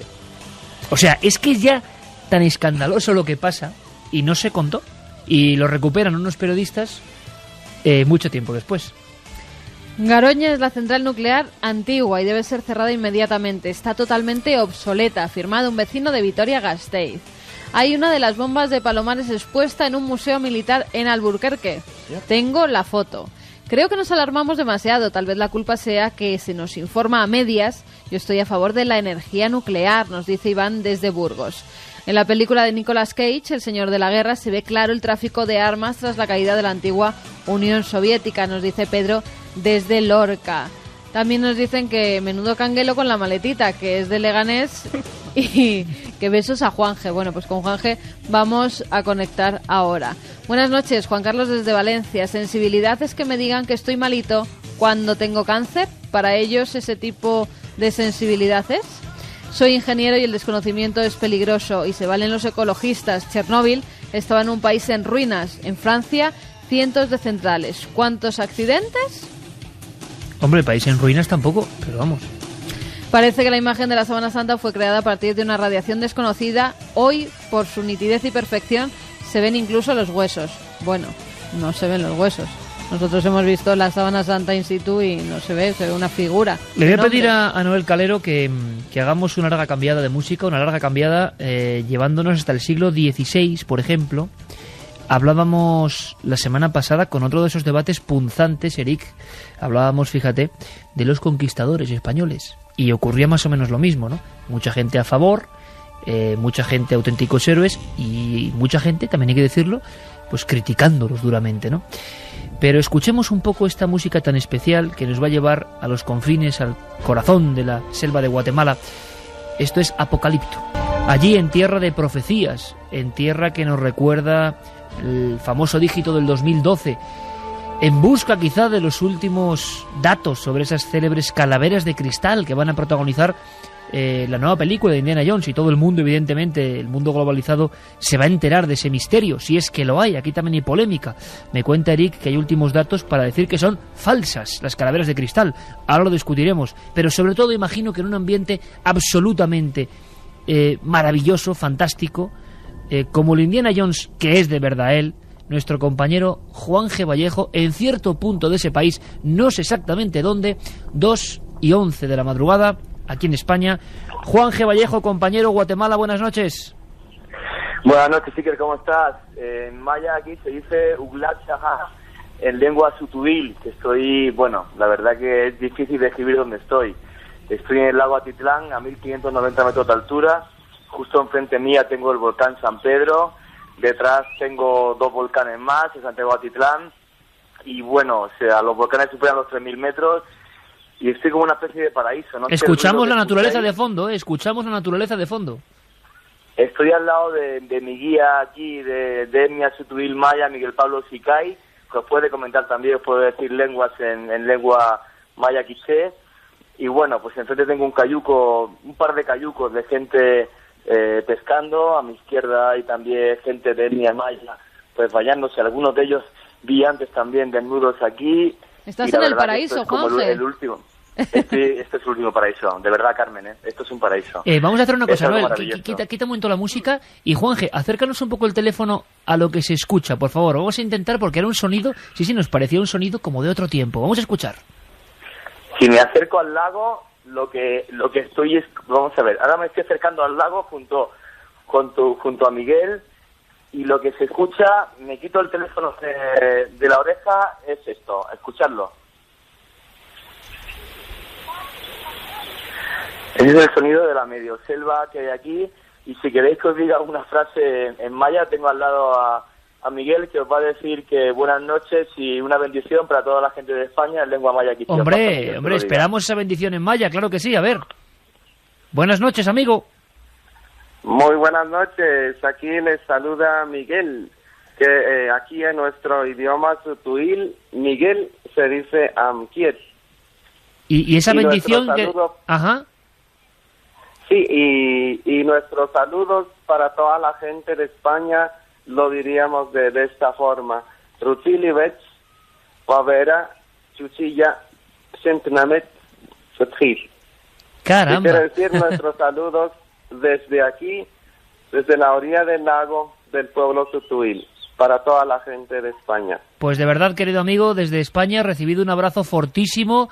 Recíbelo tú de parte de miles y miles de amigos españoles que ahora te están escuchando y que estoy seguro que están encantados de escuchar los sonidos de fondo de ese paraíso, como dice nuestro compañero Juan G. Vallejo, y de este saludo y bendición en maya, que no todos los días, ¿verdad, compañeros? A uno le hacen una bendición en maya, que no está nada mal. Así que muchas gracias, compañero, gracias por estar ahí, y pásanos con Juan G. Vallejo, que queremos preguntarle una cosa sobre las calaveras de cristal. Pásanoslo ahora, a ver si Juanje está activo. ¿Juanje? Juanje está en el lago ya. Juanje está en el lago. Ahora le comunico a Juan y muchísimas gracias y nuestros saludos y abrazos y esperamos encontrarnos aquí en el lago. Pues les mandamos muchas invitaciones para conocer aquí el lago más bello del mundo, rodeado por cordilleras y volcanes. Muchísimas gracias. Le comunico con Juan. Gracias. Gracias, Miguel. Un beso desde España para todos los que estáis allí. Ojalá podamos vernos. Claro que sí, Miguel. Muchas gracias. Muchas gracias. Ya me acaba de pasar Miguel el teléfono y os comentaba antes, esto es como el último paraíso, rodeado de volcanes, rodeado de selva, de una naturaleza increíble y realmente en el corazón maya de América, porque hay que pensar que la cultura maya no nace en la zona del Petén y todos los pueblos mayas, hay que pensar que en Guatemala, que significa la tierra del maíz, hay 32 dialectos de la lengua maya. Aquí se habla sutuil y quiché, la etnia es sutuil, que significa flor de maíz, y como os comentaba, o sea, es muy difícil explicar dónde estoy ahora mismo. Veo hogueras de fondo, cayucos, gente bañándose, mujeres lavando ropa. ¿Qué hora es allí ahora, Juanje? Aquí ahora mismo son las 6:15 de la tarde, exactamente. Mira, tenemos como invitado especial hoy a Eric Fratini. Ahora entramos en debate y me comentaba Eric que yo no sé si a Juanje le va a sentar bien o no, porque está en la patria o muy cercano a todo el mundo de las calaveras de cristal y de los enigmas mayas. Decías que traías noticias de última hora. Sí, creo que lo he leído hoy por la mañana en un periódico, que se ha hecho un análisis en un museo, creo que es el de Berlín, ¿no? Sí, estaba la calavera que se ha investigado estaba en el Museo del Louvre, en París, pero era traída desde un museo, creo que era alemán, me parece, vamos a mirar la noticia. El Museo Quai Branly. Y se ha hecho un análisis donde se ha descubierto, dos investigadores, citaban el artículo que he leído esta mañana, 2 investigadores que han hecho todo el análisis de la pieza de cristal, de la calavera de cristal, y han descubierto que una parte fue pulida con un aparato y que incluso explicaba el artículo, que habían descubierto que tenía una parte de la calavera, tenía una pared de agua, es decir, que habían utilizado agua para pulir la pieza. Y el veredicto final, si se puede decir así, es que la pieza era del siglo XIX. Fue fabricado entre 1867 y 1886 con cuarzo de los Alpes en el sur de Alemania, por un artesano alemán. Juanje, ¿qué opinas? Opino que es una falsedad y una barbaridad. O sea, vamos a ver. Yo ahora mismo estoy en un paraíso con gente indígena maravillosa. ¿Cómo te hablamos de eso, Juanje? Esta mañana estaba filmando una ceremonia de Maximón, que bueno, el Maximón, digamos, es una mezcla de un santo cristiano y un antiguo dios maya. La gente aquí es maravillosa y te digo una cosa, vamos a ver, esto pasa igual que con la sábana santa, otras muchas cosas. Habrá 1000 pruebas, 1000 historias. Yo si creo que las calaveras de cristal son realmente ciertas. Hay que pensar, bueno, la leyenda maya habla de 13 calaveras que cuando se descubriremos realmente dónde está el fin de la humanidad. Pero bueno, hay una cosa que está muy clara. Esta gente con la que yo estoy, que es gente muy sencilla y muy humilde, hace más de 2000 años hicieron el calendario más perfecto que existe sobre la faz de la Tierra. Oye, una cosa, Juanje, una cosa. Y por ejemplo, el amigo era Miguel, ¿no? El que tienes ahí es Miguel. Miguel, sí, tu guía, Miguel. ¿Es de los que cree que el 2012 realmente se terminará el mundo conocido? No, vamos a ver, hay dos cosas a diferenciar. O sea, primero, cada etnia maya vive, digamos, en su pequeña isla, en su pequeño mundo. Entonces, para ellos, en el 2012 no se acabará ni mucho menos el mundo. En el 2012, el 21 de diciembre del 2012, empezarán los 20 años del tiempo del no tiempo, se llama aquí, ¿vale? El tiempo del no tiempo significa que el hombre tendrá 20 años, y digo 20 porque sabéis que el sistema maya matemático era vigesimal, que tenemos 20 años para adaptarnos a un próximo ciclo de tiempo. Aquí no se habla de desastre, sino todo lo contrario. Ajá. Hay que pensar que hace 5.000 años, que fue el tiempo del tercer sol, pues fue cuando empiezan las grandes civilizaciones a crecer en la zona de Egipto, de todo lo que es el Oriente Medio, y aquí en América también lo que sería en la ciudad de Caral. O sea, hace 5.000 años el hombre crea la civilización, 5.000 años atrás se crea la agricultura en los 2000 antes de Cristo, y lo que significaría el 2012 es que el hombre tiene 20 años para poder adaptarse al nuevo ciclo de vida que le toca. O sea, no significa que se acaba el mundo. O sea, no hay cataclismo, menos, como todo el mundo ha pensado. No, para nada, sino que además ten en cuenta que estoy en Guatemala, en pleno corazón de la zona indígena, que aquí estuvieron de guerra hasta el año 96. Pasaron unos años muy duros. Aquí la gente fue realmente muy castigada. Y aquí la gente tiene ganas de vivir, no de que se acabe el mundo. Entonces también, bueno, además tengo que dar las gracias a Linguat, a la Embajada de Guatemala, a la empresa Explorer, porque nos ha apoyado para toda esta visita. Y he de decir que aquí la gente no piensa que se va a acabar el mundo, ni mucho menos, sino que aquí la gente tiene ganas de vivir. Pasó una guerra muy, muy dura, con una represión muy, muy dura, y todo lo contrario, y que aquí la gente lo que piensa es que el 2012 y esos 20 años de no tiempo, del no tiempo, pues rodeado de esta maravillosa selva y este entorno natural que es el último paraíso, pues podrán empezar a vivir de una forma pues mucho más rica de la que tienen. O sea, amigos, se podría decir, Luis, Santi, Eric, Carmen, que creemos más en el 2012 en el resto de Occidente, en el resto del mundo, por la publicidad, la prensa, las interpretaciones, que de donde surgió la noticia realmente, ¿no? Es que nos gusta el fin del mundo más que un tonto un lápiz. Sí, nos encanta el fin del Ha mundo. habido ya tantos fines del mundo. Esto te iba a decir, vosotros que tenéis biblioteca nutrida, supongo que coleccionáis como yo. Sí. Fin del mundo en 1980, 83. 84, 83, 92, 94, 2000, nunca acertaba el 2001. Hasta llegamos a desconectar los ordenadores de 1999 al 2000, por si acaso. Bueno, eso todo el mundo lo creyó, ¿eh? Todo el mundo veía que justo en la Nochevieja se le iba a caer un avión encima misteriosamente. Y Claro, pero es que en el año 1000 ya había esos claro. temores. El Hay temor al año crónicas 1000. que dicen el temor al año 1000, cómo se vivieron esas jornadas, incluso Sí. por parte de lo que anteriormente sería lo que hoy en día llamamos el Vaticano, ¿verdad? Sí. Los papas que estaban allí, cómo vivían ese terror, cómo consultaban a sus astrólogos, a sus brujos, para ver si realmente Se el acababa mundo se iba a sí. terminar. Sí, es cierto. Claro. Fíjate, Juanje, y te mando un abrazo desde aquí, muchísima suerte en ese viaje tan complicado. Y mucha envidia. Y mucha envidia también. Hombre, Muy qué sana. envidia, es en el paraíso y nosotros... Muchas gracias. Oye, aquí pican los mosquitos y la selva también es dura, ¿eh? O Sí, sea, Durísima, seguro, durísima. seguro. Bueno, Juanje. De verdad, estamos contigo, Juanje.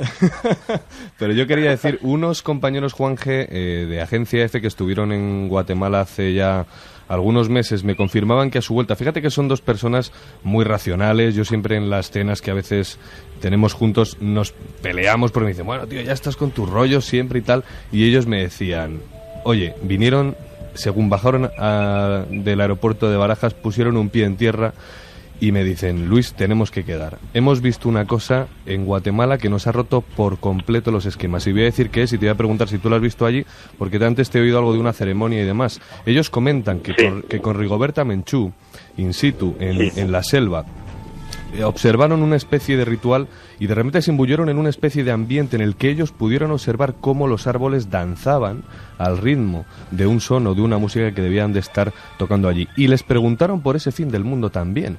Y Rigoberta Menchú les respondía de la siguiente manera, les decía, es que el fin del mundo que quizá el hombre occidental no puede asumir es el fin del mundo en el que la conciencia va a cambiar. Es decir, aquellas personas que estaban en el año 29 operando en bolsa se tiraron desde un rascacielos. ¿Por qué? Porque no podían asumir que su cuenta bancaria se quedara a cero. Para ellos eso no es un problema, porque si tuvieran cuenta bancaria, digo en la selva, que seguramente no la tengan, tampoco sería demasiado problema volver a la selva otra vez y volver a vivir como vivían hace 30.000 años aquí en Europa, ¿no? Oye, Juanje, de todas formas, aparte de rituales, como dice Luis, que quizá los hayas vivido, también me contabas que había una increíble panoplia de sucesos puramente sobrenaturales, no muy conocidos fuera de las fronteras de Guatemala, que te has encontrado con un montón de gente de altísimo nivel cultural que hablaba directamente de apariciones, de aparecidos, y con algunas descripciones de esas que bueno, que a estas horas de la noche impresionan, ¿no? Sí, vamos a ver, o sea, hay que diferenciar. Yo he venido a Guatemala a hacer dos reportajes completamente diferentes. Uno es en el antiguo Guatemala, sobre ánimas, espantos y fantasmas, que yo no he visto una, digamos, panoplia tan grande en mi vida de apariciones y fantasmas, y además con testimonios, por ejemplo, de fantasmas conocidos como es La Llorona, que es que, digamos, es una señora que perdió 2 de sus hijos por una infidelidad que tuvo, y bueno, pues la gente comenta que oye sus gritos en una fuente de la antigua, y he conseguido 2 testimonios, cosas así. Y luego el mundo maya es completamente distinto. O sea, el mundo maya, entramos en un mundo de leyenda de hace miles de años. Me comentaba Miguel Pablo, ¿cómo se llaman los espíritus que había? Le estoy preguntando que había antes aquí. Charocoteles. Los charocoteles, me comentaba, por ejemplo, y él conoce charocoteles, sí. Es gente que a través de la brujería y de magia negra entra en el espíritu de animales de la selva, bien sea un jaguar, bien sea otro tipo de cosas, para atormentar a los vivos. Entonces, ese tipo de ceremonias sobreviven aquí. Y hay que pensar que yo la ceremonia del Maximón que he vivido esta mañana, que estaba prácticamente como 2 horas de rodillas delante de esa mezcla entre santo cristiano y antiguo dios maya, pues bueno, pues es una ceremonia que se hizo en las faldas del volcán Atitlán, Santiago Atitlán, durante cientos de años, porque la Iglesia Católica obviamente la prohibió.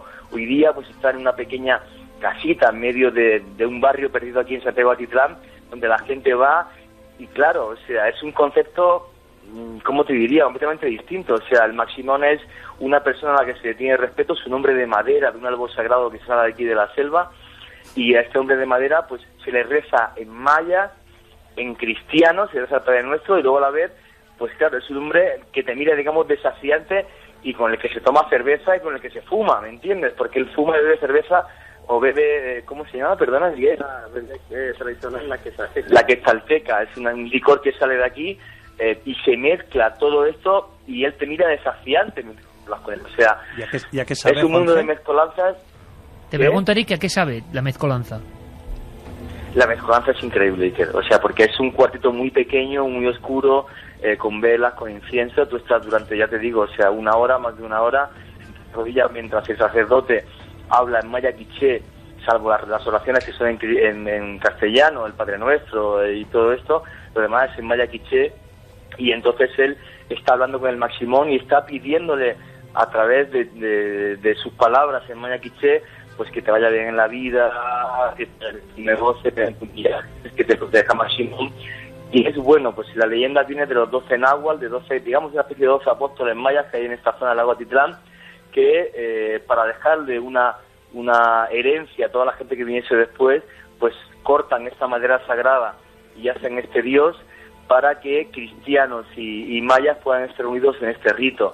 Realmente es algo espectacular y muy difícil de explicar. Te digo, un pequeño cuartito lleno de incienso, de velas, todo es maya, no entiendes prácticamente nada, pero la persona que está a tu lado no reza, sino que habla con ese dios, con ese mi dios directamente, mientras que él te mira con esa cara de madera desafiante. Es realmente una experiencia muy, muy espectacular. Pues Juanje, por desgracia, la comunicación a veces se torna difícil. Estamos a muchos miles de kilómetros de distancia, pero hemos captado perfectamente la emoción. Además, no todos los días recibimos desde España esa bendición en maya y transmitimos nuestra energía positiva a ese pueblo, y sabemos que nos vas a traer un sinfín de contenidos, de cosas, que sea con toda la suerte del mundo y con toda la energía buena del mundo esa expedición, que Juanje está allí disfrutando como él sabe, y que estoy seguro que vamos a conocer muchísimas más cosas. Las calaveras de cristal serán solo el escaparate de todo lo que viene detrás. Juanje Vallejo, Guatemala, un abrazo fortísimo, amigo, mucha suerte. Un abrazo muy fuerte, chicos. Juanje, cuídate mucho, y Juan Carlos desde Valencia te dice Inlaech, que no sé qué será, pero bueno, que te lo traduzcan. ¿Qué significa Iklaek, Miguel? Iklaek, ¿qué significa? Creo que la traducción creo que no está muy clara, porque hay 32 dialectos de... Será algo así como que tengas buena suerte. Que tengas suerte, seguro. Significa Ix significa luna, o sea, por lo menos la primera palabra está claro. Pues que eres como la luna iluminando nuestras noches. Un besote muy fuerte, Juanje. Un abrazo. Un abrazo muy fuerte. Adiós, amigos. Adiós. En fin, Juanje Vallejo en los confines de la selva guatemalteca y, bueno, contando las cosas con pura emoción. Escuchamos todos muy atentos una noticia que nos viene desde Francia. Como siempre, la realidad supera cualquier ficción. Y en la zoología, pues casi siempre ocurren noticias sencillamente que parecen de eso, de cuento de otro tiempo, de cuento para niños. Serpientes con patas, serpiente con 2 patas, por ejemplo. Un fósil, un misterio, nos lo cuenta nuestro corresponsal en París, José María Patiño. Los científicos han encontrado un nuevo y raro espécimen de serpiente que podría formar parte de los eslabones perdidos entre los grandes lagartos prehistóricos y las serpientes modernas. La criatura atiende al nombre de Eupodophis descowensi y su fósil fue hallado en el Líbano en el año 2000. Tiene 85 centímetros de longitud y procede del Cretáceo superior, es decir, hace 92 millones de años. Su singularidad es que en efecto tiene 2 pequeñas patas divididas en peroné, tibia y fémur. La primera, que se puede observar a simple vista, tiene 2 centímetros de largo y, según las presunciones de los científicos, fue inútil durante toda la vida del animal. El fósil carece de una parte de la columna vertebral y lo que se podría identificar como la cola se ha desprendido y ubicado junto a la cabeza. El hallazgo de la segunda pata ha sido posible gracias al estudio del fósil mediante el sincrotrón, un acelerador de partículas que se encuentra en la ciudad francesa de Grenoble y que permite, mediante la toma de numerosas imágenes que ensambladas, formar imágenes en 3 dimensiones. La constatación de que el Eupodophis tenía 2 patas puede contribuir a esclarecer cómo se produjo la aparición de las serpientes hace 150 millones de años. En la actualidad existen 2 teorías. Una apunta a un origen terrestre con lagartos que comenzaron a hacerse subterráneos y fueron perdiendo de manera paulatina las extremidades, y otra señala un origen marino a partir de reptiles acuáticos. Seguimos viajando por el mundo y hacía mucho tiempo que yo tenía previsto hablar con cierta extensión, la que nos permite la dinámica de la radio, de una de las leyendas urbanas o de varias leyendas urbanas que se han colado tan profundamente en el sistema de vida del mundo occidental globalizado que, fijaos, cada vez, Eric, Santi, Luis, Carmen, porque podemos debatir y creo que va a merecer mucho la pena.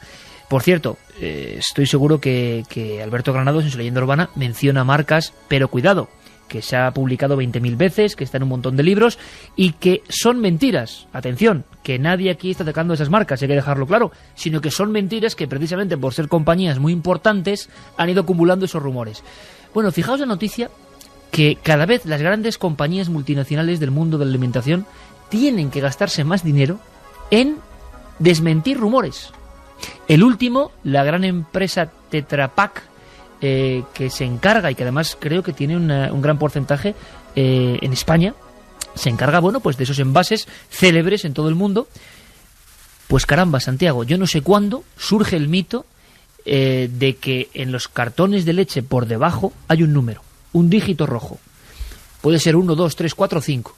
Y a alguien por la red, este es un gran problema y es un mito auténtico, le dio por pensar, todos lo sabéis, ¿no? O le dio por decir, difundiéndolo rápidamente, con alarma, que si vemos por ejemplo un 4, es que esa leche ha caducado y ha ido 4 veces a la fábrica, se ha repasteurizado y ha vuelto. Claro, y uno miraba el cartón por debajo y había 1, 2, 3, 4. Claro, había que comprar las que tuvieran 1. Si uno veía 5, caramba, es que su leche se había caducado 5 veces y había vuelto. Esta es la fuerza del rumor en España y América, que las grandes empresas tienen que perder millones de pesetas o de euros en hacer comunicados. Ya no digamos la comida rápida. Santi, el tema de la leche y el envasado sería el último gran clásico de los alimentos y las leyendas urbanas, ¿no? Sí, de hecho es, yo creo que de las últimas novedades. Para explicar lo que sucede es el procedimiento de fabricación de los Tetrabricks.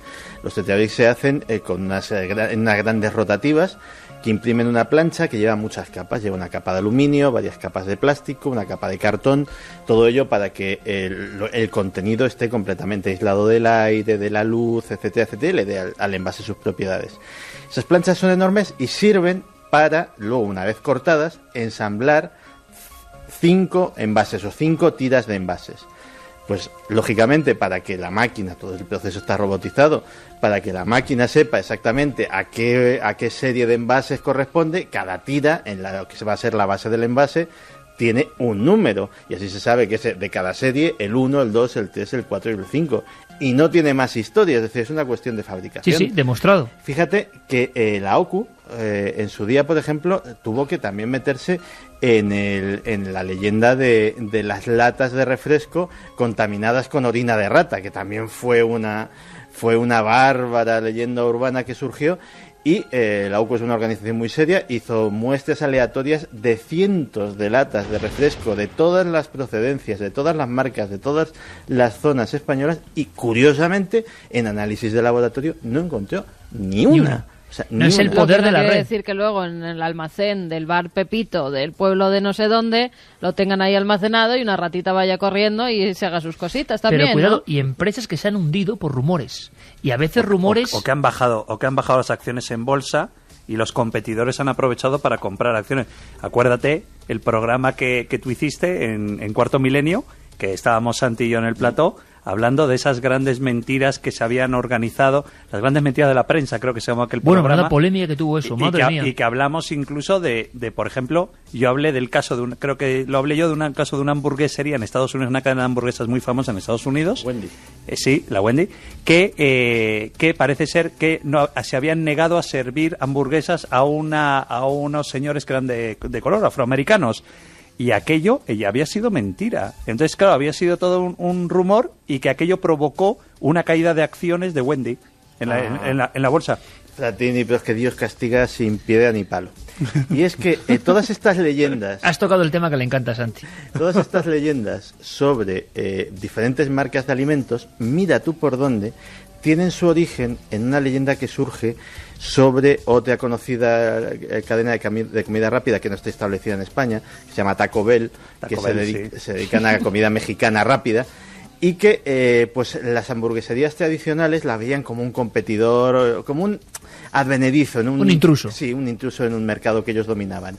Y parece ser que las primeras leyendas de este tipo, que son atacando a Taco Bell, en cuyos tacos aparecían pues desde insectos hasta patas de pollo enteras, hasta cabezas, etcétera, etcétera, pues fueron los avispadetes de los departamentos de marketing y relaciones públicas de algunas cadenas rivales los que empezaron esta guerra, sin pensar que las historias terminan circulando como un boomerang les acaban dando a ellos mismos en la cabeza. Bueno, pues vamos a escuchar a Alberto Granados, porque ya que tenemos hoy tan nutrida representación, puede ser muy bonito debatir y escuchar a la gente en el 7640, porque es que mucha gente hablábamos de que luego hay noticias reales. La semana pasada salía publicada en una... Bueno, aunque últimamente con lo que pasa ya no sabes si lo que se publica es verdad. No, en Bilbao, denunciada, una cadena de supermercados. Porque lo último es lo de la NASA y el niño que corrigió el error de cálculo de la NASA sobre el meteoro que venía, y resulta que es falso. Lo han publicado como 17.000 periódicos en el mundo. Sí, pero esto es de comida, en un bote de espinacas, una cucaracha. Sí. La señora hace la tortilla con las espinacas, pero era como más casero, todo era más de aquí. Y se encuentra una cucaracha. El asunto es que empezábamos hablando de la energía nuclear y del poder de la información, ¿no? Del poder del oscurantismo. Bueno, pues ahora os invito a un debate sobre el poder, por ejemplo, de la red y de la fuerza de los rumores imparables. Eso de calumnia que algo queda, que era el título de un libro de Santiago, un maravilloso libro, por cierto. Bueno, pues es que es verdad y se queda ahí. Vamos a hablar de algunas cosas y Alberto nos trae un ejemplo que, claro, pueden sonar a cosas graciosas, pero cuando gente se ha arruinado por esto, nos hace pensar que se ha democratizado el poder del rumor, y eso tiene cosas buenas y cosas malas, porque cualquiera puede ser víctima de un rumor. Creo que es una historia sobre una célebre cadena perfectamente contrastada, además su higiene, quede claro, que es Kentucky Fried Chicken. Claro, fue un impacto su llegada a ciertos países y enseguida empezaron los ataques. Alberto Granados creo que ha compilado algunos de ellos. Las grandes compañías son presa fácil para los creadores de falsas historias. A veces son vilipendiadas por los propios clientes y hay quienes piensan, sobre todo los más conspiranoicos, que los ataques suelen provenir de la competencia. Ciertas o no, muchas noticias que luego han derivado en leyendas urbanas han puesto en apuros a numerosas marcas que se han visto forzadas a desmentir una y mil veces algún rumor que periódicamente se vuelve a repetir. Es el caso de Kentucky Fried Chicken, a la que se acusó de cambiar su nombre por KFC para poder comercializar otros productos adjetivos diferentes al pollo. Según un mail que circula en la red, la compañía ya no incluye la palabra pollo chicken en su nombre corporativo, una pequeña argucia legal para evitar que se les pueda demandar si no utilizan en sus productos pollo auténtico. Según este mail, al parecer, esta firma se nutre de una especie de animales que se mantienen vivos gracias a unos tubos insertados en sus cuerpos con los que se les inyecta sangre y nutrientes para alimentar su estructura. El esqueleto de este monstruo está drásticamente reducido para dejar más lugar a la carne. Para evitar el pesado trabajo de desplumarlos y de paso abaratar costes, no tienen pico, tampoco plumas ni patas. Observe con atención el próximo anuncio de KFC. Comprobará aterrorizado que no se menciona la palabra pollo, o al menos eso dice la leyenda urbana. Bueno, sorprendente porque vais a ver, bueno, ahora mismo Luis Álvarez me decía, pero eso no es verdad, ¿no? ¿Qué poder tiene la leyenda urbana? ¿Qué poder tiene el rumor teledirigido por algo para impregnarse en la sociedad, ¿no? O una cadena de hamburgueserías de repente hizo un eslogan con carne de res. Claro, de res, ¿no? De vacuno. Pero la gente, los conspiranoicos, difundiendo por internet, decían que era res, claro, cosa, en latín, ¿no? Entonces, claro, carne de cosa. Y entonces te podían dar cualquier cosa. Es decir, es increíble. Y me decía Carmen ahora, ya estamos recibiendo mensajes de gente que dice que lo de la leche es verdad. O sea, cuando uno es... Mira, rumores que matan, ¿no? No, rumores que matan, no. Eso de la leche no es mentira. Mi marido durante... Mi marido, o sea, su marido. Si no sabe lo que hace su marido, me imagino que será verdad. Toda la vida. Durante una semana ha estado vaciando packs de leche caducada para reciclarla. Pero si lo ha estado haciendo su marido, bueno, ¿sabéis una me cosa imagino que que será verdad, ¿no? A un colega que trabajaba en una empresa de yogures, no voy a decir el nombre, porque pero vamos a ver. Que nos van a querellar. Pero cuidado. Luis Álvarez ha hecho el ABC en un segundo de la leyenda urbana. Escuchad lo que le oí a un colega que trabajaba en una empresa de yogures. Un colega de un amigo, de un sobrino. No, lo gordo es que lo recuerdo perfectamente y existe, y si no algún día lo traigo para acá. Y él contaba que los yogures, cuando se caducan, les levantan las tapas y se las vuelven a poner otra vez porque siguen estando perfectamente aptos para el consumo. Y es que a lo mejor las normas de higiene o sanidad te exigen que no puedan durar más de un mes, no lo sé, lo desconozco, pero en cualquier caso ellos lo que hacían era decir, como no supone ningún problema para nadie, lo podemos reenvasar, ponerle una nueva etiqueta con una nueva fecha de caducidad y ya está. Pues yo veo que los tiran. Sí, desgraciadamente hay mucha gente. ¿Pero por qué surge todo en nuestro esto? País que vive de yogures caducados, que los recogen en los yogures y de todo. Sí. Pues alguna vez he comido uno y no pasa nada, También yo ¿cómo que no? Así bueno, está. ahí te has quedado. Así está Luis. No, la verdad. Hay historias que parecen leyendas urbanas a veces y son tremendas. Yo, el caso más increíble de este tipo que he conocido y que me acuerdo porque antes, hace tiempo era colaborador en Radio Nacional, y antes de dar la noticia me fui a los periódicos suecos y confirmé todo lo que pude por todas las fuentes posibles de que aquello había sucedido y no era un bulo que corría por internet. Pero imaginaos esta historia, una buena señora sueca va a hacerse un perrito caliente, que es una cosa muy legítima, y se abre su pan tranquilamente, coge su bote de ketchup, se echa su ketchup en el pan para luego poner la salchicha y le cae algo. Y le cae un pene humano. Pero con la salchicha o con el ketchup. Con el ketchup. O sea, es imposible que salga del bote. No, es que es imposible. No, o sea, era un bote grande, no era un bote de cuello tamaño. No te metas. 5 litros. Y sería un perrito caliente pequeño. Salió pequeñito. Y efectivamente hubo una investigación policial porque había sido importado de Turquía, no me acuerdo la marca que era, pero una marca que tenía sus fábricas en Turquía, y al parecer todo se debió a un ajuste de cuentas mafioso donde al individuo el cadáver lo echaron en la máquina que tritura los tomates. Ay, Dios. Y a la buena señora le tocó el pene. Y a la buena señora le tocó el pene. Oye, Santiago Camacho es capaz, o sea, de cualquier historia, por bizarra que parezca, y te imaginas, yo lo que me imagino es a Santi en la hemeroteca sueca, o sea, buscando los periódicos suecos en busca de la confirmación de esta noticia. Pero yo escuché de Santi una leyenda urbana que yo no la sabía, lo del tema, ¿te acuerdas de los pantalones? Que habían dicho no me acuerdo quién era la marca de pantalones, que no habían querido hacerlo o un diseñador. Ah, lo de Tommy Hilfiger. Sí, Tommy famoso. Hilfiger, famoso. Que dijo Que había dicho que no quería que para negros. que él no diseñaba para negros. Sí, él diseñaba para negros, pero en es el que programa de Oprah Winfrey, pero le hizo bajar todo tipo de ventas y casi llevarle al borde de la quiebra. Sí, Como debe ser. Claro, ten en cuenta que además... Como debe ser, ¿no? Porque no era verdad. Ah, ¿no era verdad? Claro, lo hizo de verdad. Es que Ahí el está pobre el Tommy- acicate de la leyenda urbana. Claro, pero entonces Con la ya ropa tan sabemos mona quién que hace pica las Tommy, no leyendas vengas. urbanas. No, pero está muy bien porque hoy tienes aquí a una víctima de las leyendas Totalmente. urbanas, que es Luis. O sea, Y ahora es os que voy a está contar yo claro. otra. Ha comido un yogur caducado. Un colega le dijo no sé qué. Y Y así me he luego, quedado. en tres Esta noche segundos está mirando el Tetrabric. hace el ABC. Pero está muy interesante esto porque quiere decir que somos todos muy vulnerables a creernos siempre la noticia apocalíptica, ¿no? La noticia mala, la noticia...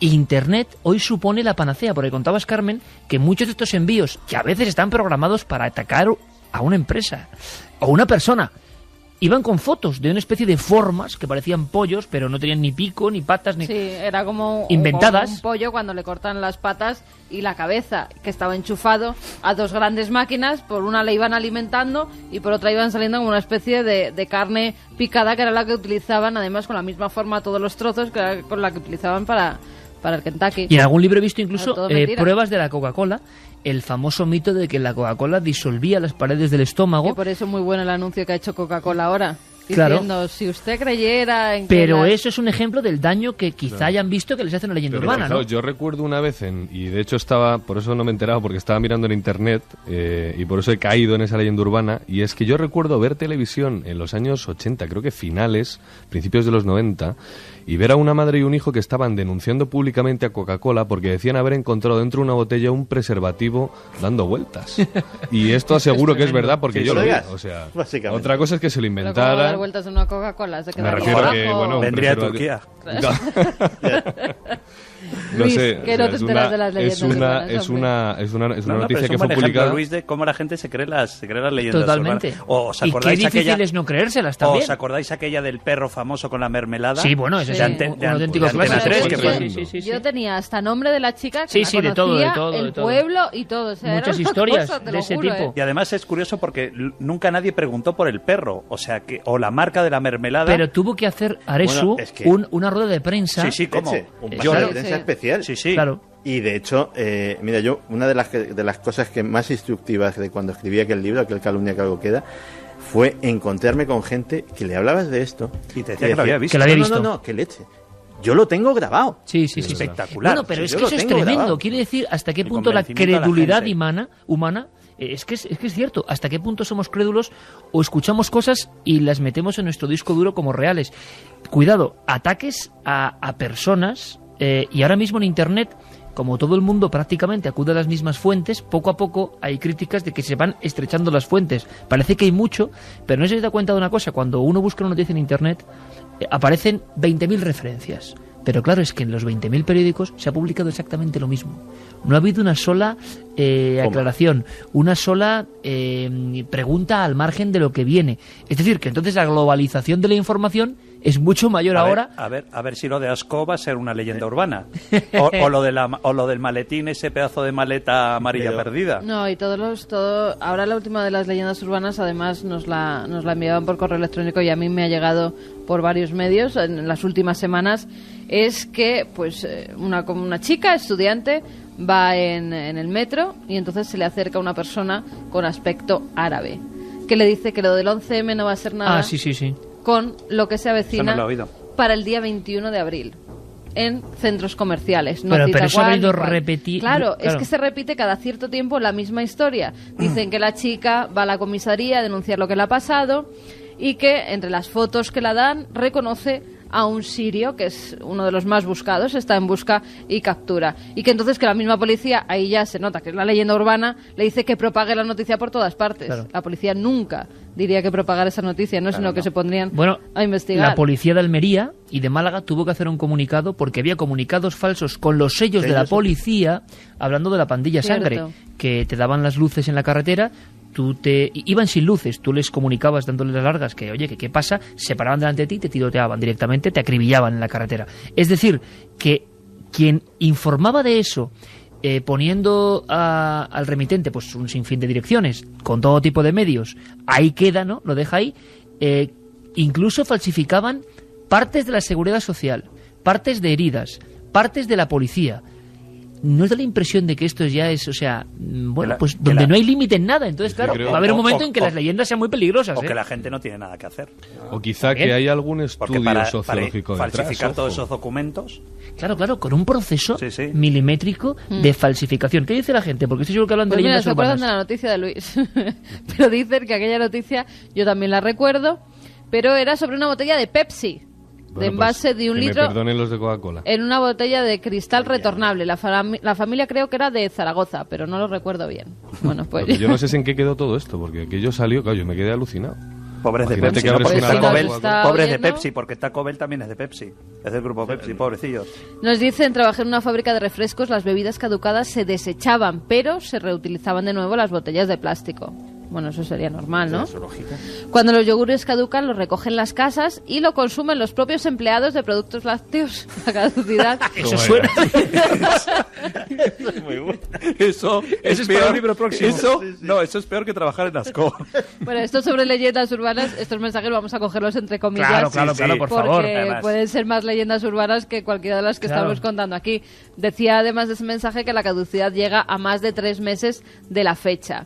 No reíros porque yo comí un yogur en mal estado y estuve 2 meses hospitalizado. Claro, es que... Sí, es que en serio. En Israel han sacado pollos sin plumas y no será por capricho. No, es efectivo. Vamos a ver. Hay razas, o sea, los pollos, como todos los animales domésticos, tienen una múltiple variedad de razas, como las vacas, como las cabras, etcétera, etcétera. Y efectivamente sí hay variedades de pollo de granja o de pollo de explotación que no tienen plumas, eso es completamente cierto. De ahí a que sean extraños mutantes o algo así, ¿no? Es que sencillamente en el proceso industrial hay una parte que es el limpiar el pollo, que directamente se la ahorran, eso es dinero. Un pollo a otro, pues imagínate que fuera 1 céntimo de ahorro el desplumado de cada pollo, pues en grandes cantidades estaríamos hablando de millones de euros. Que yo pensé que la leyenda, porque luego te llegan informaciones que no te puedes creer, aquello de las sandías cuadradas, toma, y es verdad. Sí, es verdad. Los japoneses, ¿no? Lo habían creado los japoneses. Para un mejor almacenamiento, cosa que está muy bien vista. Sí, porque muy prácticos. La nevera es que nunca te cabe. Y luego también otra leyenda que la gente pensaba que era una leyenda urbana y no lo es, lo confirmó el New York Times, ¿no os acordáis aquella famosa foto de George Bush con el pavo con las tropas en Irak? ¿No os acordáis? Es que Bush ha sido víctima de muchas leyendas urbanas, como el libro al revés, que no estaba al revés, que lo modificaron. Sí. O de esas y del pavo que al final decían gigantes que se quedaban en los soldados. Pero es que yo llegué a ver una fotografía que por supuesto sería un montaje, el tipo dominaba el Photoshop espectacular. La de los prismáticos. No, la fotografía de Bush con el famoso pavo, que era espectacular, aquel pavo que lo llevaba a la Casa Blanca a las tropas en Irak.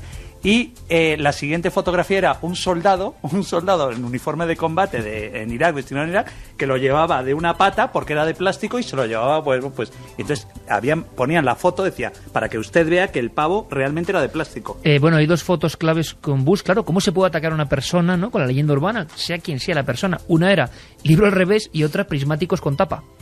Y era montaje, ¿no? La verdad. Bueno, todo esto es un caos. Y en homenaje al creador de la teoría del caos, un recuerdo de nuestro compañero Carlos Largo, vamos a escucharlo. Lorenz, generador de toda una filosofía nueva, la teoría del caos, que es lo que pasa un poco cuando llega la segunda hora de la mesa de redacción de Milenio 3. Lorenz y la teoría del caos. Allí eres feliz. ¿Estás llorando? ¿No quieres tu cartera? No la necesito allá donde voy. ¿Qué? ¿Vas a volver a cambiar la vida de todo el mundo? Tal vez la próxima vez aparezcas en una mansión y yo acabe en Tijuana tirándome a un asno. ¿Sabes? Se acabó. Cada vez que procuro ayudar a alguien, todo se acaba jodiendo. No te rindas ahora, tío listo. Joder, por mí ya has hecho muchísimo. Ahora vuelve atrás, en el tiempo, y salva la vida a la señora Halpern y a su bebé. El pasado mes de marzo nos abandonaba Arthur Clarke, uno de los mejores divulgadores científicos de los últimos años. Con él se marchaba su ilusión por conocer algún tipo de indicio de vida extraterrestre. Esta semana también nos abandonaba otro de los grandes en el mundo de la ciencia, el matemático estadounidense Edward Lorenz. Edward Lorenz nació el 23 de mayo de 1917 en West Haven, Connecticut. Se licenció en matemáticas en la Universidad de Harvard y en la Escuela de Dartmouth a finales de los años 30. Una brillante carrera que le motivó a formarse como meteorólogo en el Instituto de Tecnología de Massachusetts, del que terminaría siendo profesor en los años 80. Desde niño siempre me interesaron los números y me fascinaban los cambios climáticos. Fue precisamente allí donde se dio a conocer por sus excelentes investigaciones en el campo de las matemáticas, que derivaron en el establecimiento de la denominada teoría del caos, una hipótesis que con el paso de los años se terminaría conociendo con el nombre del efecto mariposa. Vale, necesito un último favor. ¿El qué? Necesito que guardes silencio. Tengo que concentrarme para destruir la dinamita. ¿Qué? ¿Cómo? ¿La dinamita? Si no hubiera perdido los brazos, entonces mi madre nunca habría empezado a fumar. No importa, tú, ábrelo. Pásala. Ahí. Hoy mamá me va a llevar a jugar con Kelly y Tommy. Voy a conocer a su papá y veré cómo es un papá de verdad. Una teoría científica que afirmaba que los pequeños actos terminaban provocando grandes cambios. Por ello resultaba prácticamente imposible realizar pronósticos meteorológicos a largo plazo. Lorentz decía que hasta el aleteo de una minúscula mariposa en un punto concreto de nuestro planeta podía causar grandes cambios climáticos en otras partes más alejadas. Considerado como el padre de la tercera revolución científica del siglo XX, Lorentz recibió una gran cantidad de premios a lo largo de su carrera por todas las aportaciones que realizó con su trabajo. De esta manera hablaba de Lorentz el Comité del Premio para las Ciencias Planetarias y de la Tierra, que le fue concedido en Tokio en el año 1991. Es uno de los cambios más dramáticos en la visión humana de la naturaleza desde Sir Isaac Newton. Lorentz permanecía todavía en activo a pesar de sus 90 años de edad. Desgraciadamente, un cáncer acabó con su vida el pasado miércoles 16 de abril, y con él se llevó al padre de la famosa teoría del efecto mariposa. Si alguien encuentra esto, significará que mi plan no ha funcionado y que ya estoy muerto. No está en su habitación. Miren por los alrededores. Pero si de algún modo logro volver al principio de todo esto, tal vez consiga salvarla. Y con esta música mágica, Celestial Soda Pop, vaya la que se ha montado con la leyenda urbana, nuestro homenaje a Lorentz, y tiene algo de caos esto también, ¿no? El asunto de la interactividad de la información. Eric Frattini está sorprendidísimo de que a estas horas, ¿verdad, Eric? Tanta gente... Que haya gente a esta hora despierta. Eso lo mandando primero. mensajes al programa. Bueno, mensajes como estos, Carmen. Sorprendente. Pues vamos con esos mensajes. Mi hermana en un conocidísimo centro comercial compró una tableta de una gran marca de chocolate que contenía nada más y nada menos que una docena de gusanos en su interior. Habría que hacer una noche eso y decir todos, votación. De 1 a 5, 5 leyenda urbana, 1 verdad, ¿no? Yo juro que me encontré en un vaso A ver, de Luis. leche, de un brick de leche, que me eché en un vaso y aseguro que abrí el brick. Ahora entiendo muchas cosas, Un Luis. pequeño gusanito. Pero eso es muy normal. ¿Pero estaba en el vaso o en la leche? Oh, y tan normal. Pero a ver, sería queso de Cabrales, que tiene gusanitos. Mira, queso. Has hablado de queso. Otra leyenda. Una amiga Hace poco me dijo... dijeron que una araña fermentaba el queso de Cabrales. Sí. Pero eso sí es verdad o no. En las cuevas, ¿no? Sí, sí. Bueno, yo he comido... araña no. Oye, perdonadme, yo he comido queso de Cabrales con gusanitos moviéndose. Sí, pero una araña me dijeron a mí. Muy bien. El queso Así de te has Cabrales quedado es tú excelente, también. es una de las grandes joyas gastronómicas de nuestra. Está muy bueno, Sin duda, pero lo de la araña me dejó un poco... Otra de la leyenda. araña ya no llegó Yo hasta creo ahí. que no, ¿eh? Una amiga me dijo que en un supermercado al que va su mamá, que tenía que cortar los trozos de moho de los quesos y ponerlos a la venta de nuevo como si no pasara nada.